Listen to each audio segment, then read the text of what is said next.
أعوذ بالله من الشيطان الرجيم بسم الله الرحمن الرحيم والصلاة والسلام على رسول الله déglu mbokk yi asalaamu aleykum wa rahmatullah.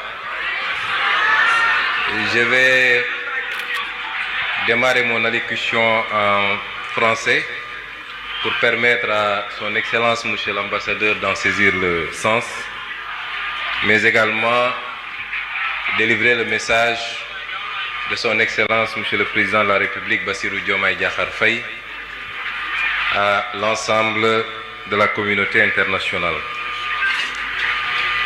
Je voudrais dire que nous n'avons pas été conviés à cette manifestation.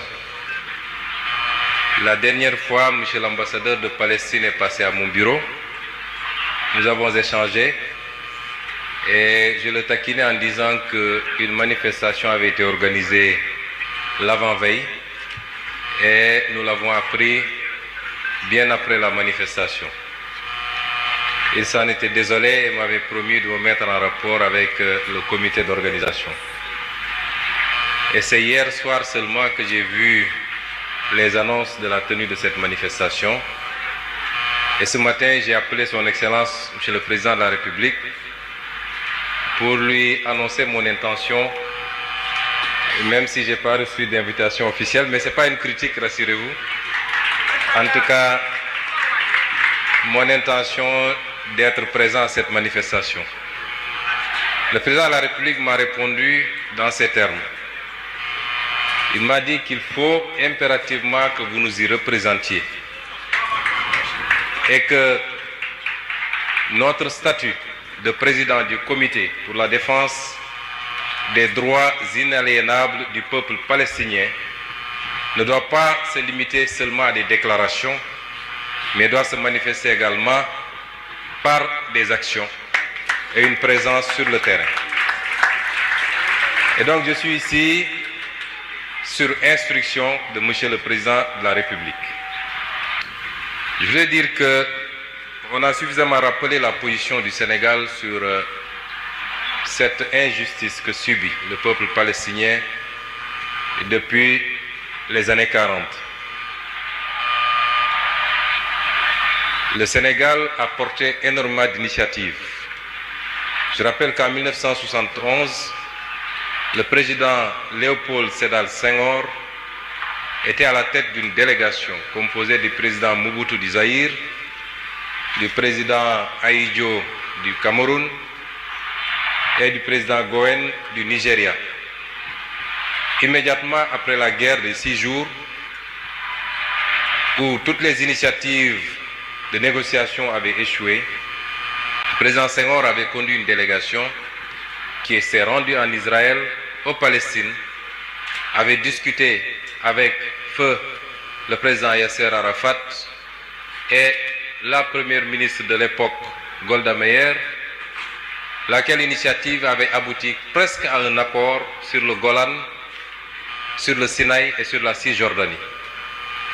Il a été convenu que l'ambassadeur d'Israël allait, lors d'une allocution sur la tribune des Nations Unies, présenter cette solution africaine à l'initiative du Sénégal qui devait consacrer la paix définitive. Malheureusement, c'est 30 minutes avant cette allocution que l'ambassadeur d'Israël avait reçu un coup de fil de Golda Meir lui intimant l'ordre de renoncer à annoncer cette solution. C'est dire que la fourberie dont Israël a toujours fait preuve dans la gestion de ce dossier ne date pas d'aujourd'hui. Le Sénégal a continué et c'est ce qui a justifié en 1975, lors de la création de ce comité, que toutes les initiatives aient concouru à désigner le Sénégal comme président de ce comité, laquelle présidence est assurée par notre pays jusqu'au moment où je parle sous la direction du président Bassirou Diomaye Diakhar Faye. Beaucoup d'initiatives ont été prises par le Sénégal et par tous les régimes successifs, jusqu'à la dernière qui avait abouti au vote d'une résolution en 2016, un des intervenants l'a rappelé, qui avait condamné Israël par rapport à l'extension de ses colonies sur les terres palestiniennes. Et donc, si aujourd'hui, le régime nouveau, sous la direction du président Diomaye Faye, décide de continuer cette œuvre, il ne fait que respecter une tradition. Mais ce qui sera nouveau, c'est que nous avons décidé d'aller au-delà des déclarations, des initiatives au niveau des Nations Unies, mais d'être très présents à côté de nos frères palestiniens pour mener ensemble ce combat. Monsieur l'ambassadeur, je vous disais dans mon bureau que je ne regarde plus les télévisions internationales parce que les images qui sont diffusées sur la Palestine me sont insupportables. Tout le peuple sénégalais, j'allais dire toute l'Afrique, parce qu'il faut reconnaître que l'Afrique a toujours été au premier plan de ce combat. Aujourd'hui, à ma connaissance, il n'y a que 2 États africains, le Cameroun, je crois, et l'Érythrée, qui n'ont pas reconnu officiellement l'État de Palestine. Tous les autres États ont reconnu l'État de Palestine, ont été parmi les premiers à l'avoir reconnu. Nous sommes ici dans le cadre d'une manifestation de soutien au peuple palestinien, et ce qui semble le plus visible, c'est l'aspect religieux. Cette religion que nous partageons avec la majorité du peuple palestinien. Je voulais dire simplement que pour combattre une injustice, de tous ceux qui participent à un combat contre l'injustice, les motivations peuvent être plurielles. La motivation religieuse en est une, et ce qui semble être prégnant ici, dans cette assemblée. Mais on peut participer à un combat contre l'injustice pour d'autres raisons. Parce que simplement, on ne supporte pas l'injustice, indépendamment de ses croyances et de ses convictions. On peut y participer pour des raisons ethniques, des raisons familiales. On peut y participer pour des raisons géographiques. Mais on peut y participer simplement par humanisme. Et l'aspect religieux ne peut pas être enlevé, en tout cas ne peut pas être dénié.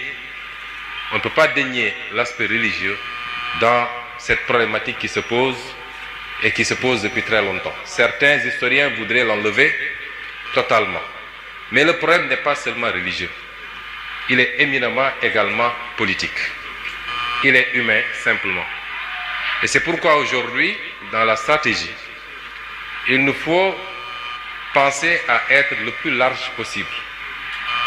Le président Senghor, qui a pris toutes les initiatives que nous saluons, il n'était pas musulman. Il n'était pas tenu de le faire. Pourtant, il l'a fait.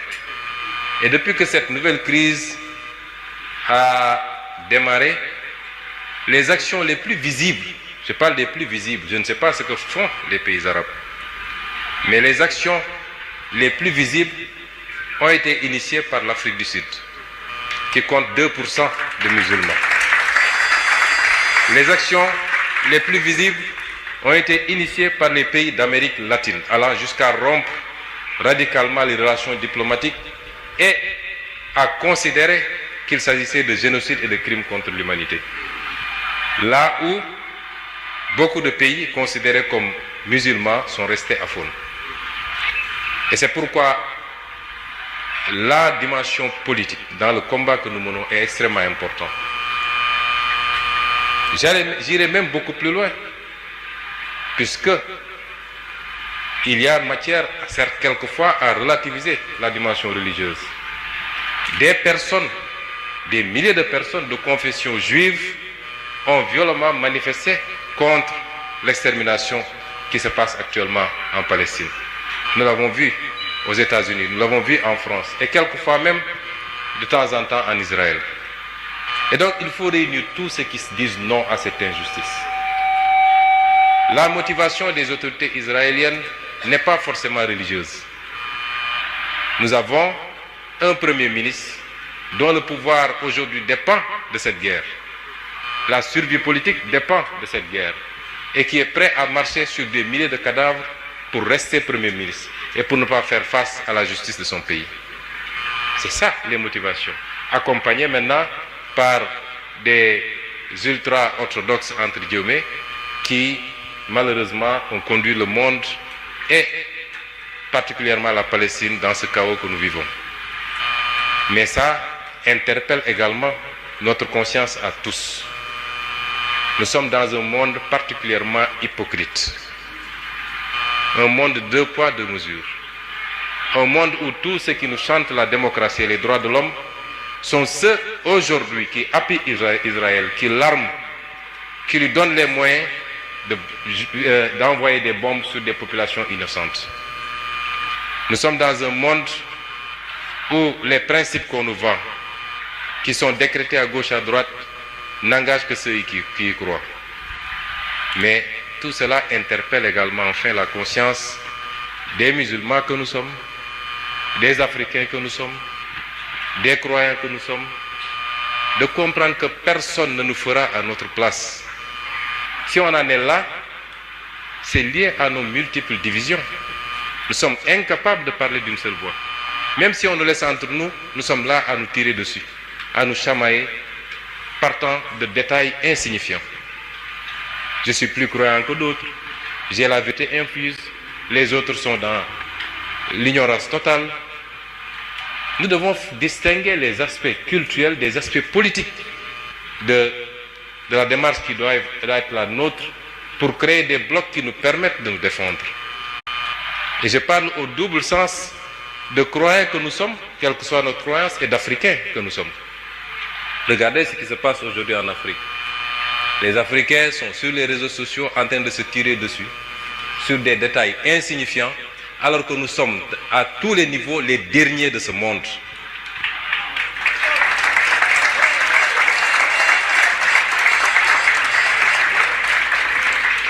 Et pour les croyants, c'est la même chose.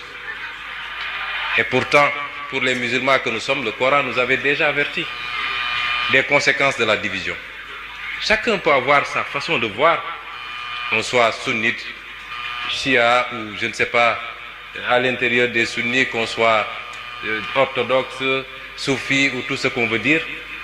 Mais politiquement, nous devons transcender ces questions-là si nous voulons compter dans le monde, si nous voulons faire face, si nous voulons exister, en tant que croyants, mais en tant qu'Africains également. Je parle dans les deux directions. Et ce qui arrive aujourd'hui à la Palestine, qui arrive ailleurs, parce qu'ailleurs aussi, il y a des musulmans qui sont martyrisés.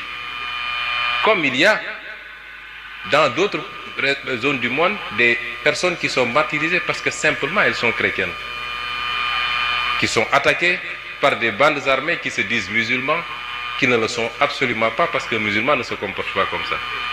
Mais si l'on veut faire face à toutes ces situations-là, il nous faut transcender nos petites différences. Le monde aujourd'hui fonctionne sur la base de la puissance et des blocs. Pourquoi le monde entier, le monde occidental entier, ne peut aujourd'hui, ne peut pas faire grand-chose face à Vladimir Poutine? Pourquoi? Parce qu'il y a la puissance. Pourquoi on ne le ferait pas par rapport ou vis-à-vis de la Chine? Parce qu'il y a la puissance. Nous ne pouvons pas être ce que nous sommes. Et quand on a les moyens d'aller vers la puissance, quelqu'un a parlé tout à l'heure, a fait la dichotomie entre les palais des pays musulmans et la rue. C'est peut-être vrai, mais il faut relativiser beaucoup de choses. La question qu'on se pose, c'est que les pays musulmans qui ont des moyens, est-ce qu'on ne les a pas trop habitués au luxe maintenant? De sorte que personne ne veut plus perdre ses avantages et personne ne veut plus prendre des risques. La vraie problématique se pose à ce niveau-là. Et c'est pourquoi